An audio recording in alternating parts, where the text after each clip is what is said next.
আজকে আমি রান্না করব পাঙ্গাস মাছের খিচুড়ি। সত্যি কখনো যদি কেউ না খেয়ে থাকেন তো এভাবে ট্রাই করবেন। হ্যালো এভরিওয়ান, আসসালামু আলাইকুম, কেমন আছেন সবাই? তো দেখুন, আমি প্রথমে পাঙ্গাস মাছটা আলাদা কষিয়ে নিয়েছি। তারপরে মশলা কষিয়ে চালগুলোকে, চাল ডাল সব কিছু একত্রে মিক্স করে কিছুক্ষণ কষিয়ে নেব।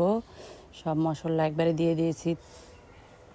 তো এখানে আমি 2 পদের ডাল ইউজ করেছি। আর যখন কষানোর পরে পানি দিয়ে খিচুড়িটা মাখা মাখা হবে, অল্প পানি থাকবে, বলক চলে আসবে, তখন এই মাছগুলোকে আমি দিয়ে দিচ্ছি। তো দিয়ে দিচ্ছি কিছু কাঁচামরিচ। তো এরপরে একটু নেড়ে চেড়ে ঢাকনা দিয়ে ঢেকে দেব পানিটা অল্প অল্প থাকতে।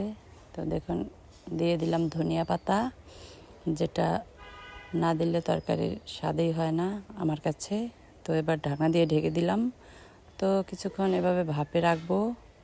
তো আবার দেখুন, এবার পারফেক্টভাবে খিচুড়িটা কত সুন্দর হয়ে গেছে। দেখুন, খুবই স্বাদ এই পাঙ্গাস মাছের খিচুড়ি। যদি কেউ না খেয়ে থাকেন তাহলে এভাবে অবশ্যই একবার বাসায় ট্রাই করবেন।